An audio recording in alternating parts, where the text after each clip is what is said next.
it's overwhelming, but it's also our jobs. Our job is only going to get harder. It's worrisome. This is something that's unprecedented. Now is not the time to be a cowboy. No one has anything to prove. We're all in this together.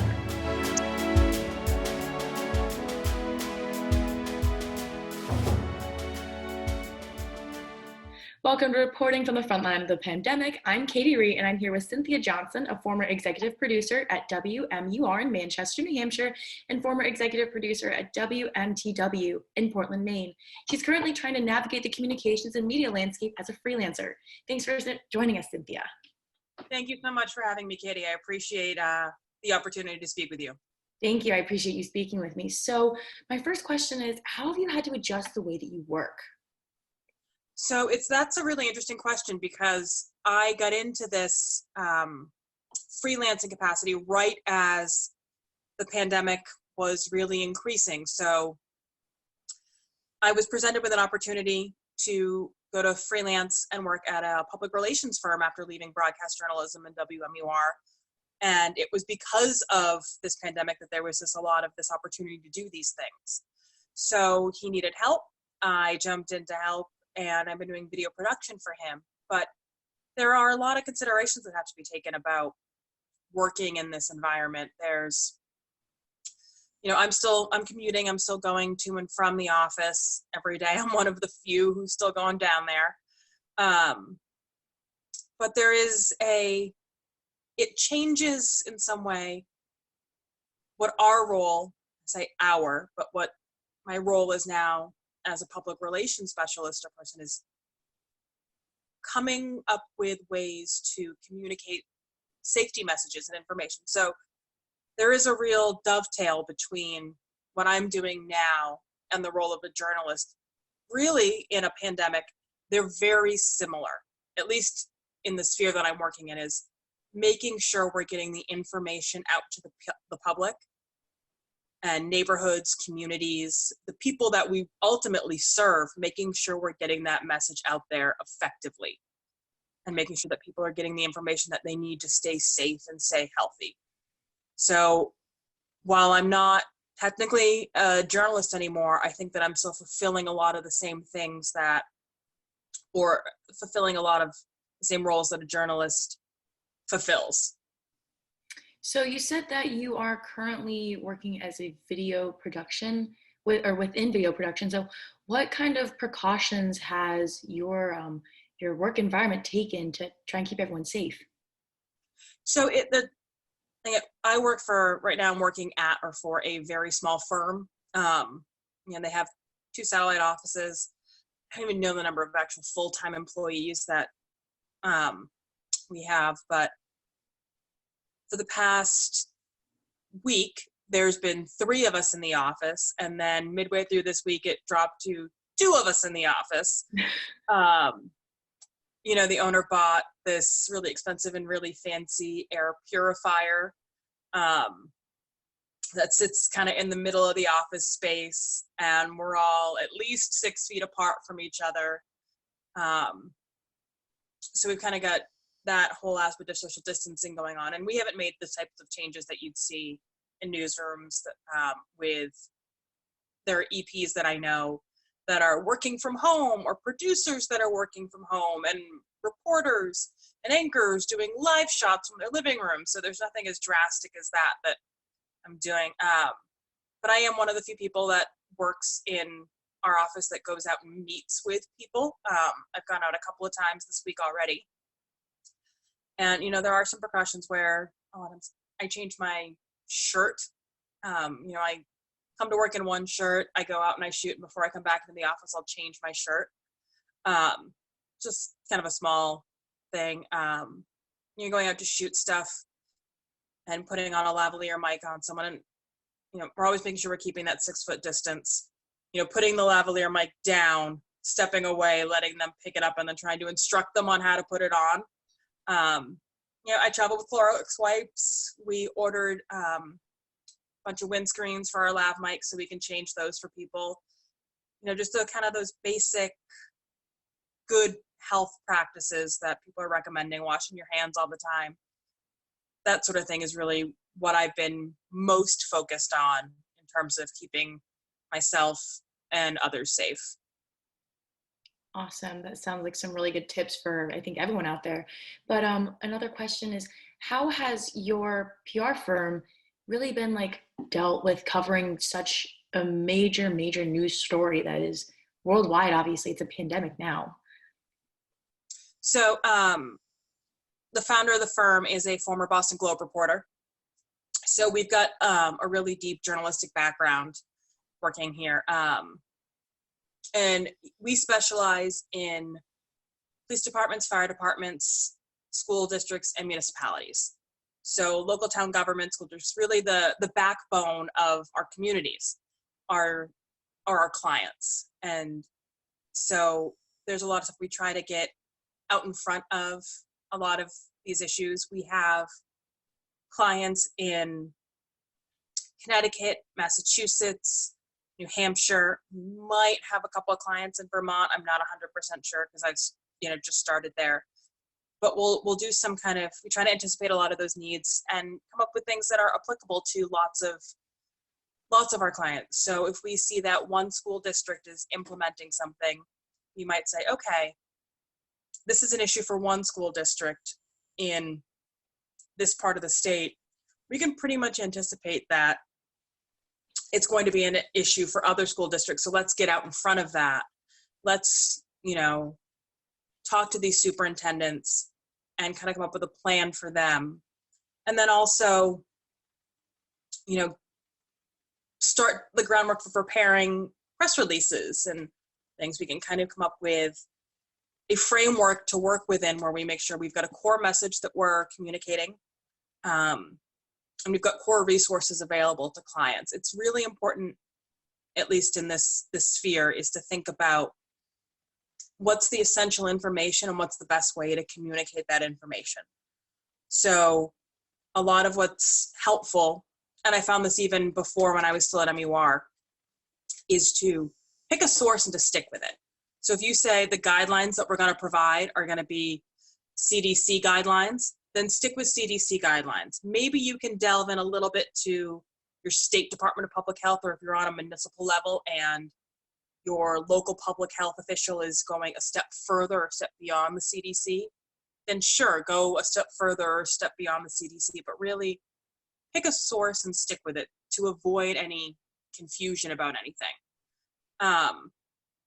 And so one of the things is to know your community and to know the people that you serve. So one of the first things I did when I came in there and I started working on COVID stuff was one of our, another Emerson alum who got her graduate degree at Emerson.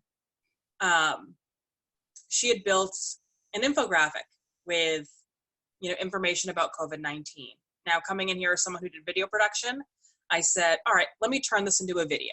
So I turned it into a minute-long video, and I just kind of took the same Photoshop elements, popped them over a background, added some animation and text, and there we go, that was the video. And then I stopped and I thought about it, and I said, you know what?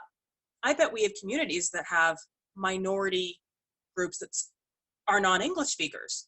So we set about translating that video and then that infographic into, I think eventually we ended up getting it translated into 5 or 6 languages. So we had it in Spanish, Portuguese, French, Italian, English. I think, sorry, that was jumped in lap with Claude. So I apologize. No, it's okay.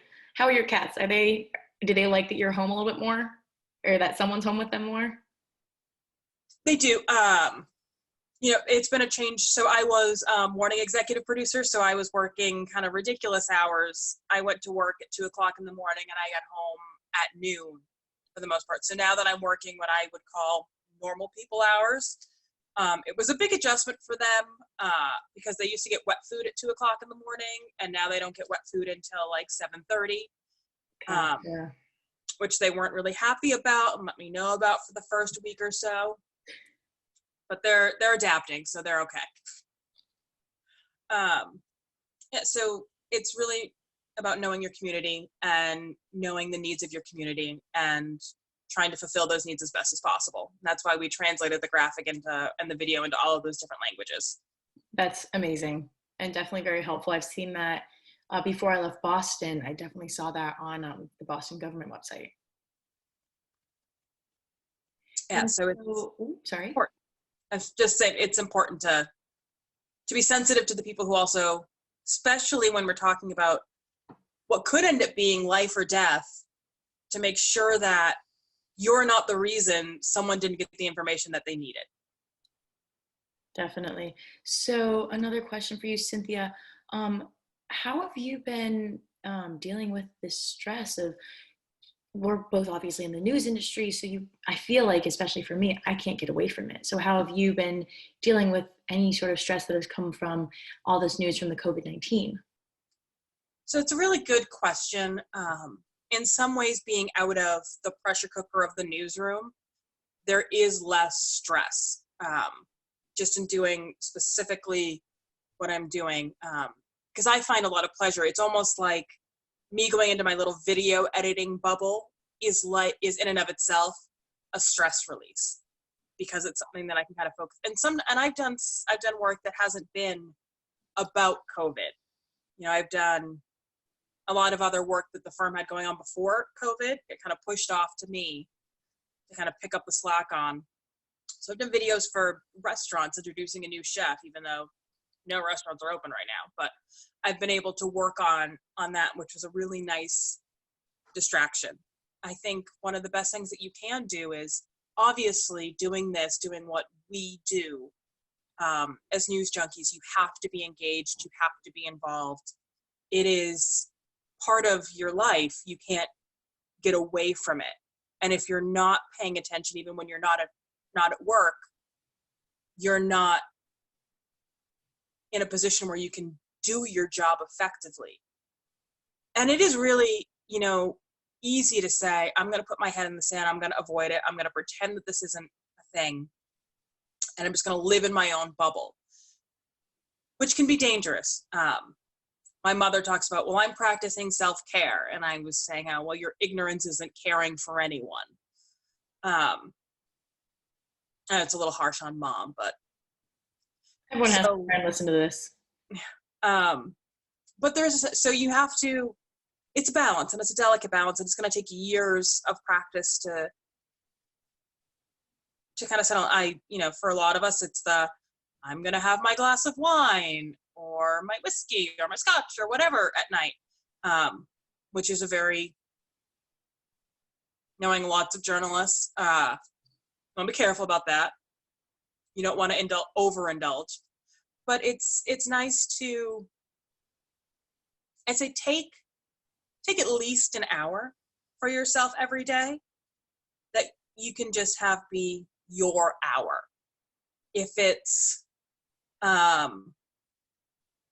reading a book or doing yoga or knitting or watching murder shows on Netflix, anything, it's really important to just take that time for yourself.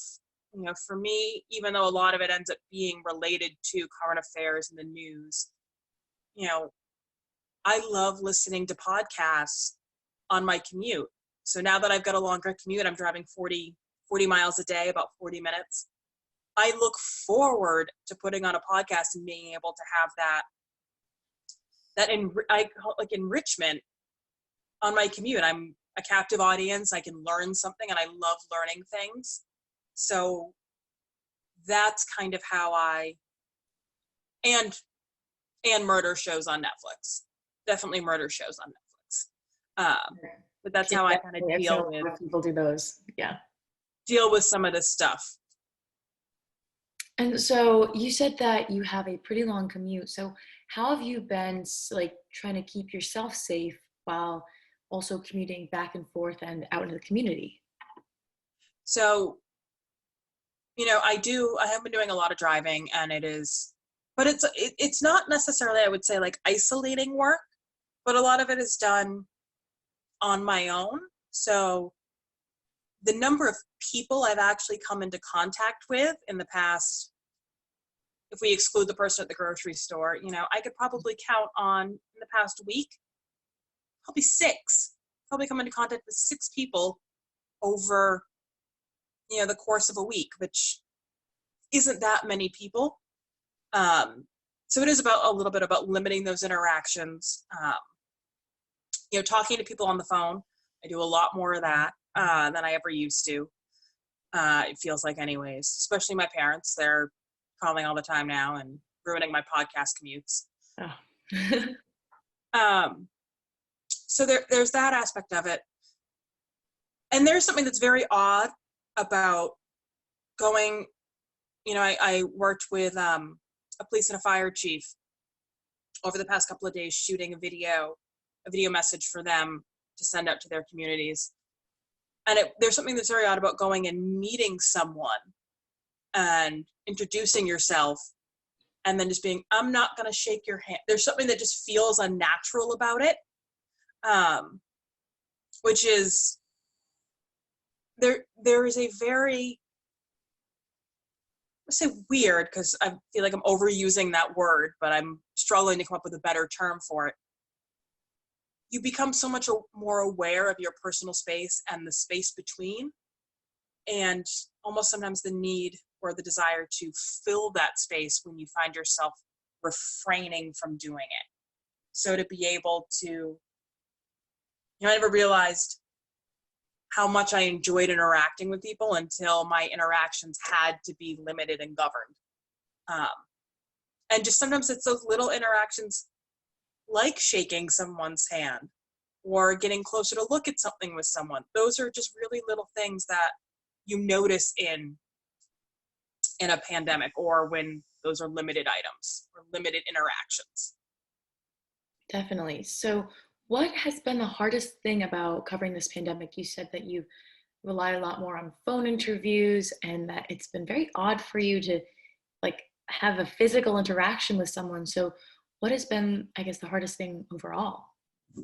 So I think one of the things that's hardest about these situations, and I can see this is, thankfully we've got technology. We're able to do this interaction right now thanks to technology. And who knows if even 5 years ago, or when I was at Emerson 10 years ago, this would have been an option. 12 years ago. But I think it is trying to come up with new ways to fulfill the same things that you used to do without being able to do them the same way. It's innovating new ways to create and communicate that circumnavigate or circumvent some of the ways that you can no longer communicate. So, doing Skype interviews, it used to be that if the only way you could talk to someone or get an interview was, oh, well, the chief's not available, but the chief will do a phoner. You go, well, the chief is just 4 towns away. Why am I doing a phoner with the chief that's 4 towns away? If he's not willing to go on camera, forget about it. I don't need to talk to the chief. I don't need to sound that badly for me to compromise my product that way if he doesn't want to go on camera. Well, now you're like, okay, well, he's not going to go on camera, but I can still talk to him. So there's a little bit of, and I don't want to think about it as compromising, it's adapting. And I think coming up with some of those ways to be intuitive and ingenious and adapt is important. I just did a video and some interviews with a nonprofit organization in Massachusetts that focuses on youth and educators and school administrators, mental health professionals. And they wanted to do a video highlighting how they shifted focus really quickly, because they do professional development conferences and workshops. And they shifted focus very quickly from some of these in-person workshops to Zoom meeting workshops. And in doing that, they used to have maybe tens to 100 people at some of these in-person workshops. And now all of a sudden they've got 700-800 people at these remote workshops. And so they wanted to do a video where they highlighted some of these remote workshops and what they were doing and how they were tailoring them to COVID-19 and ways they were providing resources to people. And so the challenge in that was twofold, really. It was, well, I need to come up with a way to tell this story, both with sound and with visuals, when my access to people is extremely limited and my access to B-roll is almost non-existent. So those were two challenges in that. I ended up being able to do 2 interviews in person, and I drove to Lowell and then Topsfield in order to do these interviews. But again, we're going to keep our distance. I'm going to put the lab mic down. I'm going to wipe it down with Lysol wipes. I'm going to put it down, and I'm going to step away from you. You put it on, I'll shoot. So that was that really kind of stilted in-person reaction. And then it was, when I'm going to go back to the office and I'm going to think of ways that I can try to visually present this to make it interesting, to tell this story in a way that's not boring, but is still true to the interactions that people are having. And so that was what I was working on most of today. Very close to having finished that, but it was a challenge. And I think ultimately, while I wish there was more video I could have used to cover, and I think ultimately it's going to turn out pretty well. And hopefully it helps the organization's Massachusetts Partnerships for Youth. Hopefully it helps further them in their mission. It helps get them some publicity for what it is they're doing, because it really is amazing work in how they've just totally shifted focus almost overnight and adapted what it is that they're doing, the service that they're providing, and they've made a commitment to providing this resource for educators almost on now a daily basis until the school closures are lifted. So they are working hard almost around the clock and reaching out to presenters, cranking out almost a syllabus or a curriculum of enrichment opportunities for educators to help them deal with and adapt with these really unique circumstances. And it's something that I think a lot of people could learn from, not just educators, but people in general as they're trying to adapt to these new circumstances that we're all dealing with. Definitely. And so you talked about the story about this nonprofit, and you also talked about like adapting. So how have you been adapting and trying to find these stories, especially ones that are very important now, like education and all these resources for people? So I've always, and I will say this, I've always hated coming up with story ideas. I'm going to say it's one of the things that I was worst at when I was, still in newsrooms and even in journalism school. I hated it. I don't think I'm necessarily very inventive or creative in that way. So one of the reasons I wanted to go into PR is because I knew people were going to call me and ask me things, and I wasn't going to have to come up with the ideas. I'm learning now that's not entirely true. It's better you learn early. Yeah. There's, it's just trying to think about, a lot of it is using the community around you as a resource. So it's, what are my friends asking about? What questions do they have? What questions do I have? Do I have questions about how something is going to happen, how something is going to play out? A lot of these process stories. And then you've got your anecdotal stories where you hear about, and it's those people stories sometimes that really make a difference. So yes, process stories are incredibly important.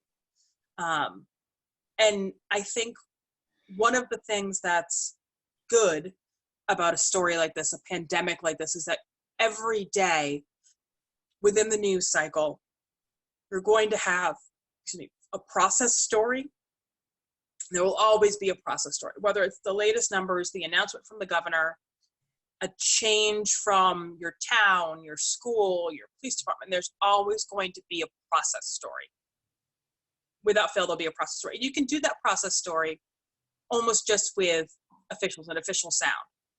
Because it's so important and because there are so many facets to these stories, they almost need to be just official sound to kind of fully expound and explain, because it is so important to people that they understand everything and what's happening and how it's going to affect them and what they need to do to stay safe. And then on the flip side, there then is this opportunity where you can almost tag team or double covered something where now you can tell a personal story. You can get that anecdotal evidence. You can take whatever process story you just did and say, so the governor said this, the governor's planning to do this, and this is a person that it's impacting and this is their story. And so it's finding also those impact stories, which can be hard. So sometimes you have the process story and you say, this is the process story. And then all of these impact stories are like, oh, well, we should find someone who does this, or someone who feels this way, or someone who's impacted this way. And then it's finding the someone. Sometimes those people come to you. They'll say, you'll get Facebook messages from someone. I'm this person and this has impacted me this way, or I can't get my unemployment benefits, or whatever the case may be. So a lot of it is listening to your community, using your community as a resource. I would recommend making sure that you're in whatever community you live in, or the bigger communities around wherever it is that you land job-wise. There are community groups on Facebook are becoming hugely important and popular. And that's a really great way to find out what people in your area are talking about, what's important to them. Some of it might just be idle small town gossip, but you can also get in a sense for what people's actual concerns are.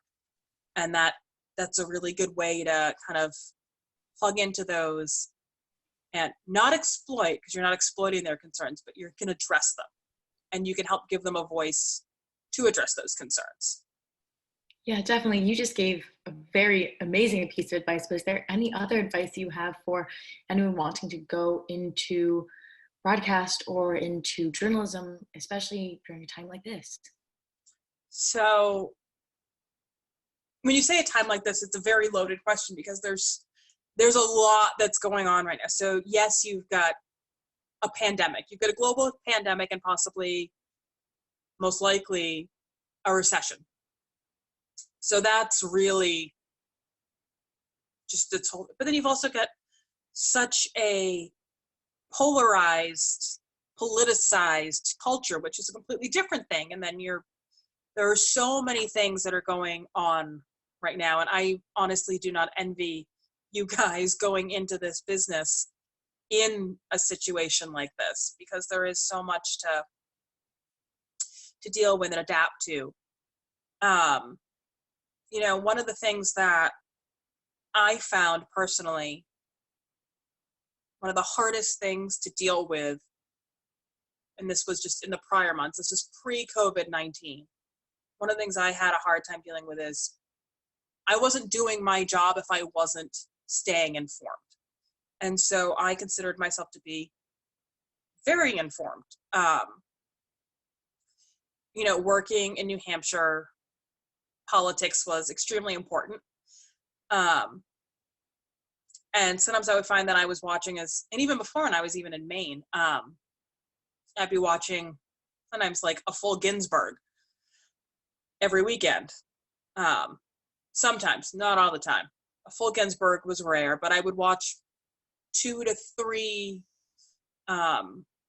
Sunday morning shows, and I'd be reading the paper all the time, and I would have CNN on in the background or whatever, and then you see the litany of stuff that's being posted on Facebook. And one of the things I found the hardest to deal with is being a journalist is inherently disenfranchising. We are by nature inquisitive, intelligent people, and we have to swallow our opinions.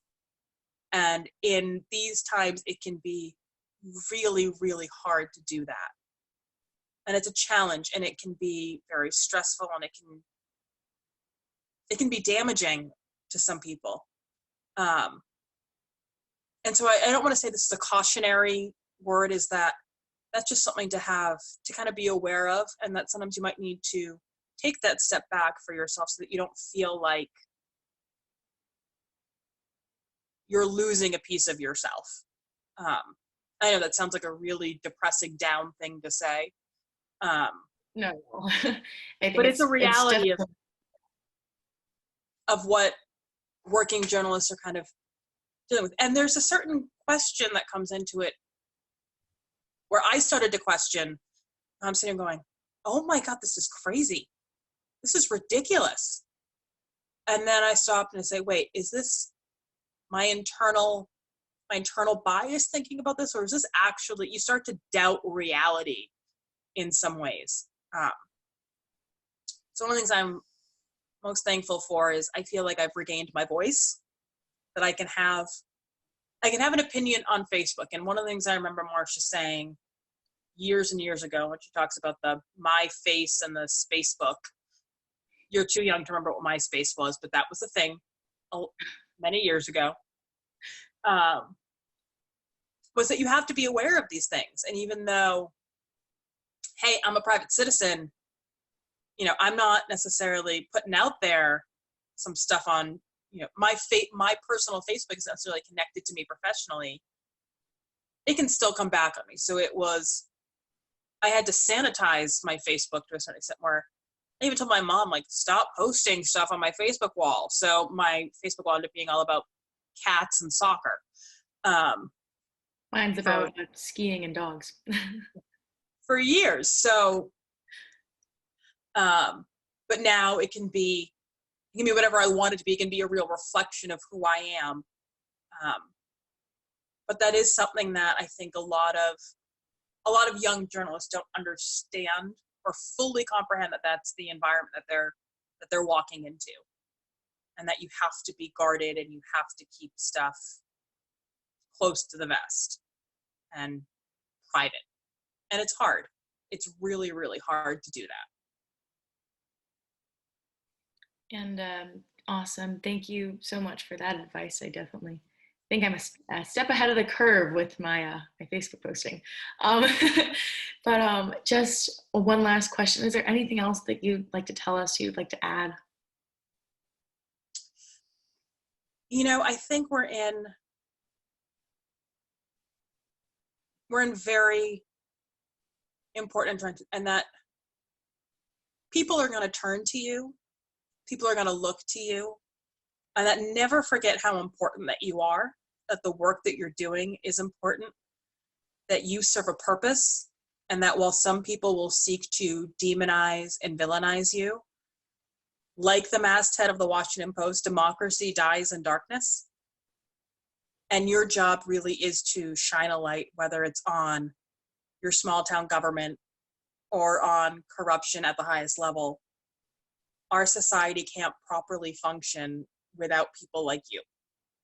And it's a weighty responsibility. It's a big responsibility. You have to make sure that you're up to the challenge. Being a journalist is thankless, but it is one of the most important jobs that we have in our society that people don't even realize. Because without us, there is no information. I don't want to say there's no truth, because there is truth, but finding it becomes so much harder. And so don't ever forget what your purpose is, what your job is, and just know that there are people out there who will be thankful for the work that you do, even if they don't say it. Thank you. Thank you so much. Well, thank you, Cynthia Johnson, for taking the time to talk with me. And thank you for the work that you're doing to keep us informed and safe. And thank all of you for watching this episode of Reporting from the Frontline of the Pandemic. I've been talking with Cynthia Johnson, and please stay safe and have a great day. I'm Katie Rhee.